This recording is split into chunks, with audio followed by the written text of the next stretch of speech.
In the Primusta system, Tempestria sits amongst an orange sky.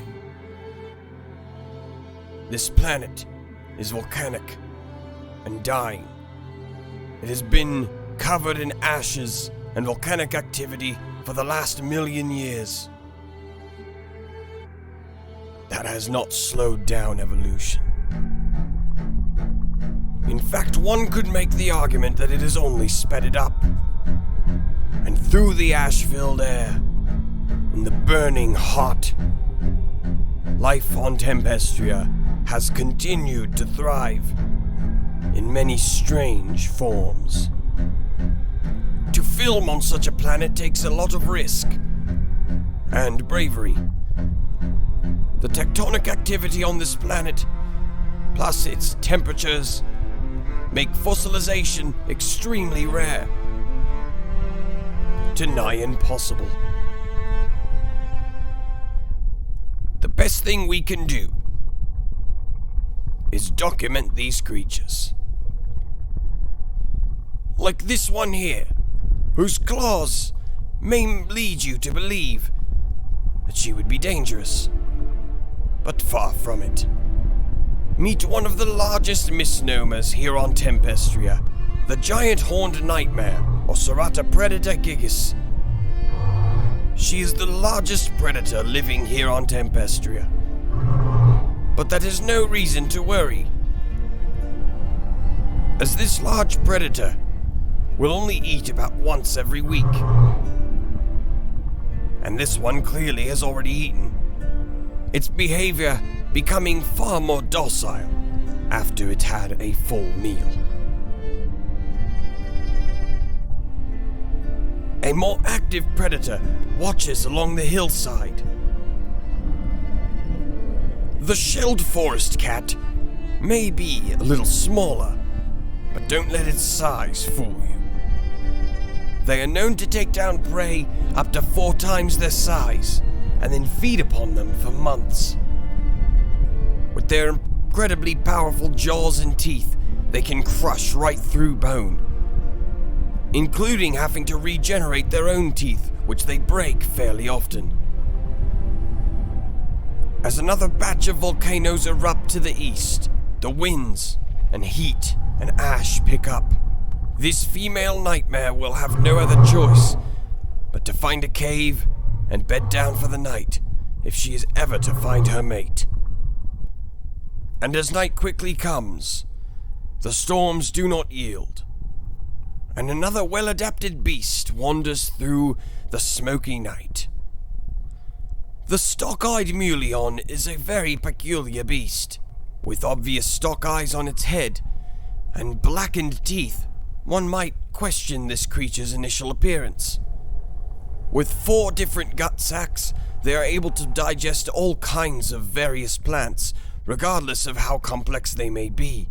However, it only does this with the 2 upper sacs, the lower ones housing a very volatile acidic compound that can dissolve metals at the base structure.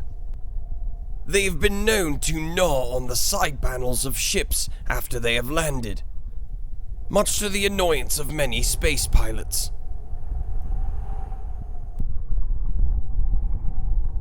With a planet this different, one should also assume that all plant life would well evolve for its environment.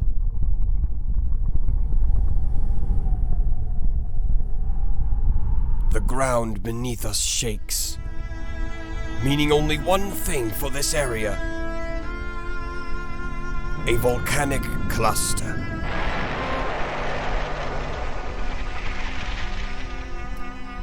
And as they erupt, creatures above the volcanoes appear to fly in a uniformed dance.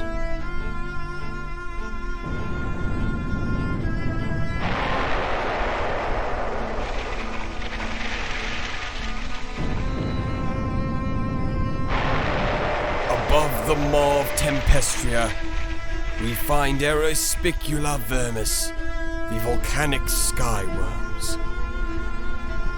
Beautifully majestic and enormous beasts, These creatures fill themselves with helium, with gas sacs throughout their entire body, to allow themselves to move and weave through the air above the volcanoes. Scientists are still very unaware as to why these creatures do this, but it has been documented on many occasions, not just when mating.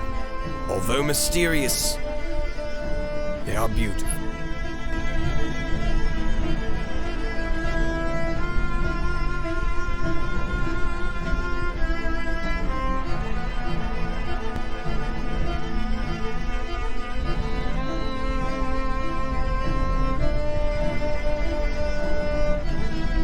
And as the skyworms continue their dance, the storm rages on.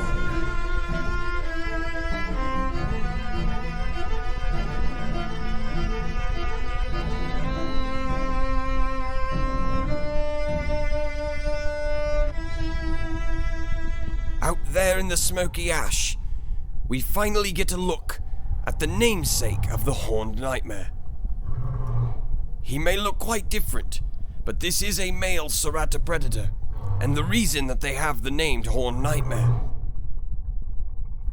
The extreme sexual dimorphism has been something scientists have really struggled with, as to what its purpose would be. However, most recent studies have shown it to be very useful for them in being able to find their mate through all of this ash and smoke, recognizing silhouettes above anything else. However, this is on the other side of the mountain range that the female is on, putting him very far away indeed.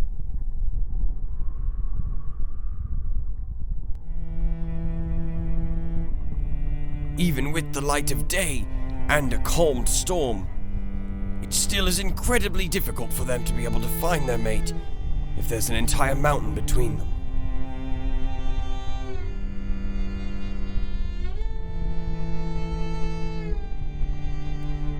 He mournfully yells, to no answer.